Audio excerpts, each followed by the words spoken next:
सद्गुरु यशवंत महाराज की जय. श्री सद्गुरु पंढरीनाथ महाराज की जय. गोपाल कृष्ण महाराज की जय. गोपाल कृष्ण भगवान की जय. अशोच्यानन्वशोचस्त्वां शोचस्त्वं प्रज्ञावादांश्च भाषसे गतासूनगतासूंश्च नानुशोचन्ति पंडिता. देखे विवेकी जे होती ते दोहितेही न शोचिती. हे होय जाय भ्रांती म्हणून या. भगवान गोपाल कृष्णांच्या कृपेनं गुरुनाथांच्या कृपेने आज आपण गीतेवरती थोडासा विचार करतो. त्यासाठी गीता आणि ज्ञानेश्वरी या दोन्हींचाही आपल्याला विचार करायचा आहे. भगवंतानी आणि योगायोग असा आहे, भगवंताच्या कृपेने हे आज एकादशी आहे आणि तिचं नाव आहे सफला एकादशी. सफला म्हणजे काय, तर जी फल देते तिला सफला असं म्हणतात. जीवनात यशस्वी होणं, जीवनामध्ये आपल्याला जे पाहिजे ते साध्य होणं, त्याला सफलता असं म्हणतात. आणि ही सफलता किंवा साफल्य हे दोन प्रकारचं असतं. एक जे आहे ते श्रेय असणारं असतं आणि एक असतं ते प्रेय असतं. सर्वसामान्य माणूस प्रेयाकडे वळतो आणि जे ज्ञानी जीवनाचा कृतार्थतेचा विचार करतात ते श्रेयसची निवड करत असतात. कठोपनिषदात म्हटलेलं आहे, श्रेयश्च प्रेयश्च मनुष्यमे ततस्तो समरित्य विविनत्ति धीरा. श्रेयो हि धीरोऽभिवृणीते प्रेयो मंदो योगक्षेमादं प्रणीते. जे मंदबुद्धीचे लोक असतात ते योगक्षेमाचा, धनसंपत्तीचा, वैभवाचा, सांसारिक सुखाचा विचार करतात. आणि जे कृतार्थतेचा विचार करतात, जे आत्मचिंतनाचा विचार करतात, परमेश्वराच्या भक्तीचा विचार करतात किंवा जीवनातल्या श्रेष्ठ मूल्यांचा विचार करतात, ते श्रेयस असं त्यांना म्हटलेलं आहे. श्रेयसचा विचार करणारे असं म्हटलेलं आहे. इथं आज आपण दुसऱ्या अध्यायात जो पाहतो आहोत विचार, तो असा आहे की इथं अर्जुनाच्या पहिल्या अध्यायामध्ये अर्जुनाच्या ज्या अर्जुनाची जी स्थिती होती, तो जो संभ्रम त्याला निर्माण झाला होता, त्या संभ्रमाला आता भगवान उत्तर देणार आहे. काय आहे, गीता हे एक शास्त्र आहे आणि गीतेचा पहिला अध्याय जो आहे तो शास्त्र प्रवृत्ती प्रस्ताव आहे. म्हणून पहिला जो अध्याय हो तो शास्त्र प्रवृत्ती प्रस्ताव, द्वितीय सांख्य सद्भाव निरूपिला. मोक्षदानी स्वतंत्र ज्ञानप्रधान हे शास्त्र, हेतुलाले दुजी सूत्र उभारले. माऊलींनी म्हटलेलं आहे की पहिला अध्याय हा शास्त्र प्रवृत्ती प्रस्ताव आहे.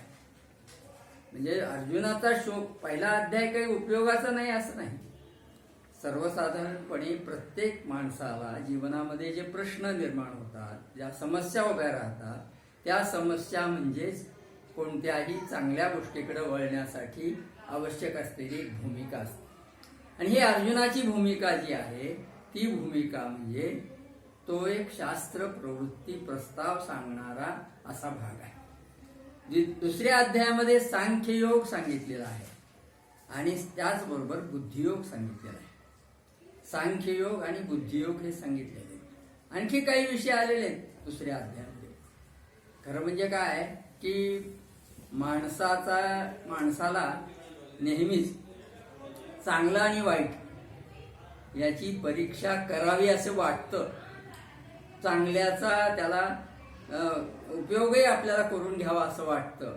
मी जातोय चुकतोय ते मार्ग तो अयोग्य आहे असं वाटतं, पण तरी पण तो त्या मार्गाला जातो. महाभारतामध्ये दुर्योधनाला बऱ्याच वेळा असं विचारलं गेलं, त्यांनी श्रीकृष्णालाच सांगितलं की मला खूप कळतंय, तू जे सांगतोस ना, चांगल्या मार्गाने वागलं पाहिजे किंवा चांगल्या मार्गाने गेलं पाहिजे. पण अशा वेळेला मला अशी एक वेळ येते की ज्या वेळेला ते मला वागावं लागतं, वागायचं असतं, त्यावेळेला नेमकं मला माझ्या मूळ प्रकृतीप्रमाणे वाईट विचाराकडे मी वळतो. तसा धर्मराजाला चांगल्या विचाराकडेच वळण्याचा धर्मराजाचा पिंड होता. त्यामुळं चांगल्या वागण्याचा आणि वाईट वागण्याचा हा जरी दोन्हीचा विचार जरी माणसाच्या मनात असला तरी मूळ प्रवृत्ती कशी आहे, त्याच्यावर कोणते संस्कार झालेले आहेत, त्या संस्कारानुसार तो वागत असतो. अर्जुन हा मुळात क्षत्रिय आहे, तो योद्धा आहे. त्याशिवाय तो श्रुती प्रतिपन्न आहे, उत्पत्तीपन्न आहे. त्याला श्रुती म्हणजे शास्त्र, वेद याचं सुद्धा ज्ञान आहे. अध्ययन द्रोणाचार्यांच्याकडे जे झालेले आहे ते त्याचं त्या दृष्टीनं पण झालेलं आहे. पण असं असताना त्याला ऐन वेळेला मोह का पडावा? तर माणसाच्या मनामधल्या त्या ज्या द्विधा वृत्ती आहेत, त्या द्विधा वृत्तीचं दर्शनच एका अर्थाने घडवणं हा गीतेचा उद्देश आहे. खरं म्हणजे महाभारत हा एक प्रचंड असा इतिहास आहे, ज्याची लाखाच्या वर श्लोकसंख्या सांगितली जाते. त्या महाभारतात 18 अध्यायाची गीता आली, ती 222 ते 240 या अध्यायामध्ये आलेली आहे. त्या 18 अध्यायामध्ये प्रामुख्यानं जो विचार मांडला त्या विचाराचा संक्षिप्त भाग किंवा संक्षिप्तीकरण आपल्याला जर पाहायचं असलं, त्या विचाराचा उगम जर पाहायचा असेल तर तो 2रा अध्याय आहे.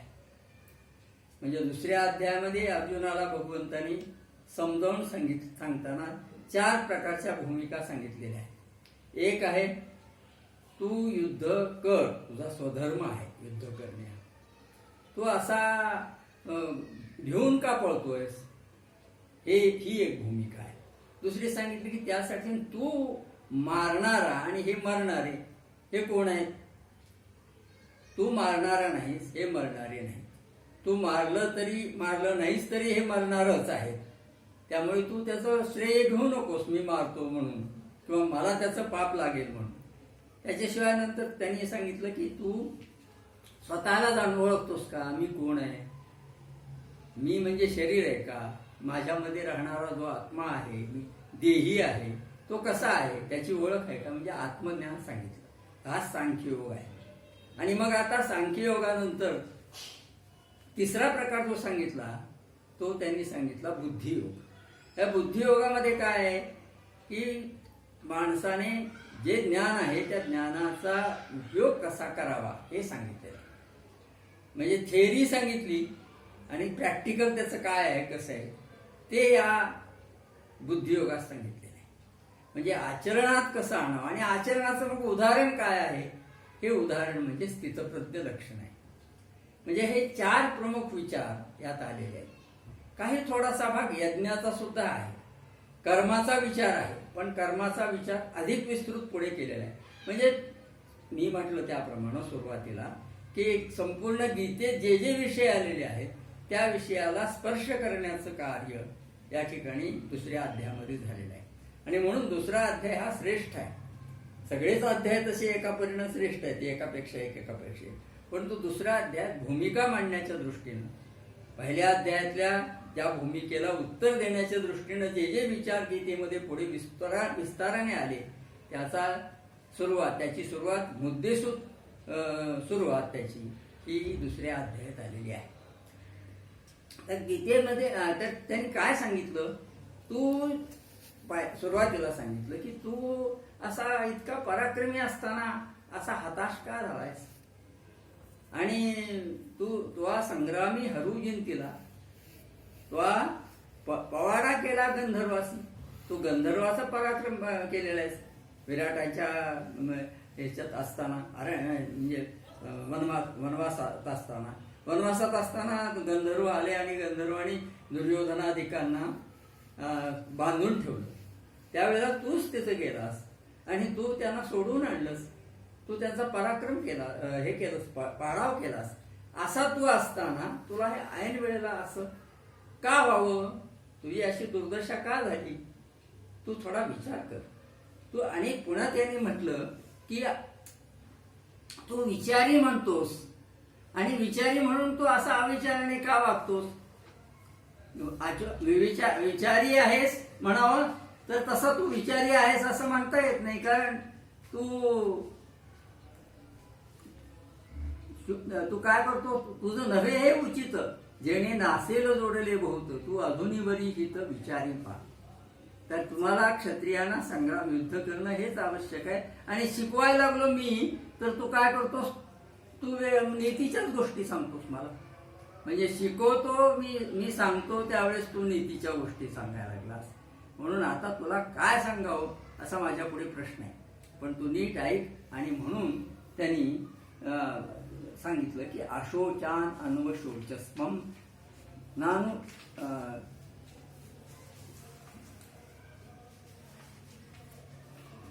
भाषसे गतासून अगतासूंश्य नानु शोचंती पंडिता.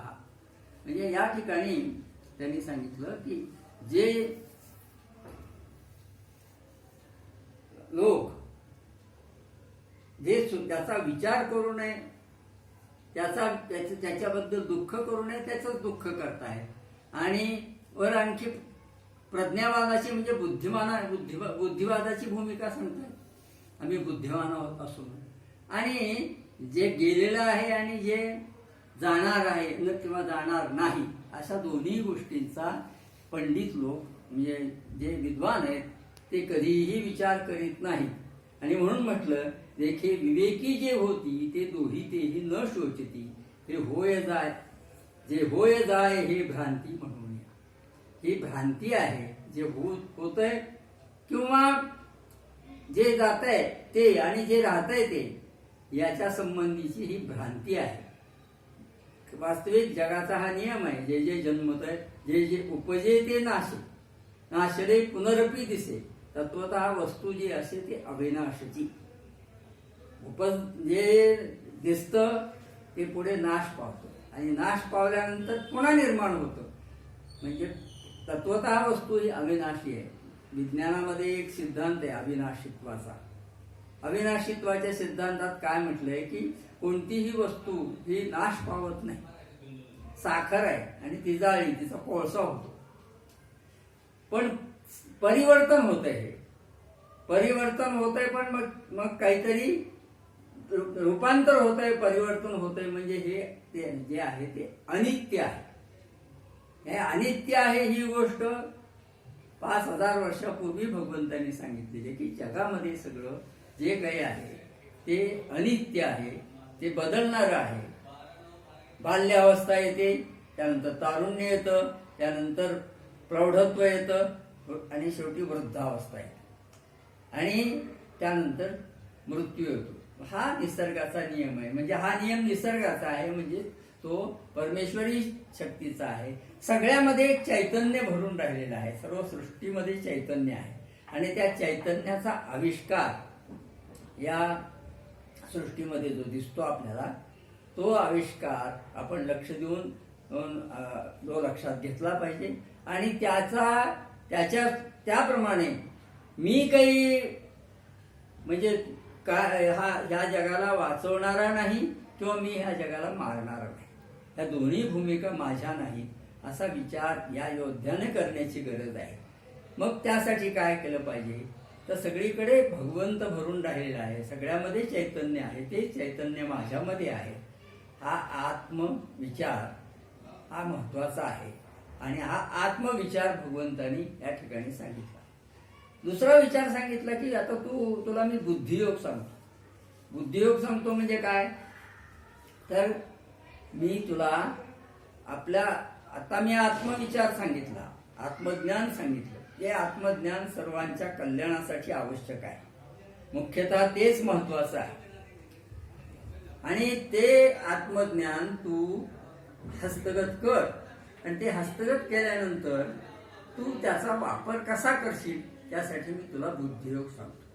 बुद्धियोग सांगताना त्यांनी म्हटलं की बुद्धीचं महत्व काय, जैसी दीपकळिका धाकुटी पण बहुतेजा ते प्रकटी तैसी सद्बुद्धी हे त्रिपुटी म्हणू नये. बुद्धीचे दोन प्रकार मानले, एक सद्बुद्धी आहे आणि दुसरी दुर्बुद्धी आहे. जे खल आहेत, दुर्जन आहेत, दुष्ट प्रवृत्तीचे आहेत, त्यांच्यामध्ये दुर्बुद्धी वास करते. आणि जे सज्जन आहेत, साधू आहेत, संत आहेत, त्यांच्यामध्ये सद्बुद्धी असते. सर्वसामान्य माणसामध्ये दोन्ही प्रकारच्या बुद्धी आहेत, सद्बुद्धी आहे आणि दुर्बुद्धी आहे. कधी कधी त्याला दुर्बुद्धी सुचते, आपण म्हणतो सुद्धा काय दुर्बुद्धी सुचलो आणि मी हे करून बसलो. तर दुर्बुद्धीला आवर घालणं आणि सद्बुद्धी आविष्कृत करणं हे महत्वाचं आहे. आणि ही सद्बुद्धी ही अगदी जरी लहान दिसत असली, म्हणजे थोडी असली, तरी तिला तुम्ही थोडी मानू नका.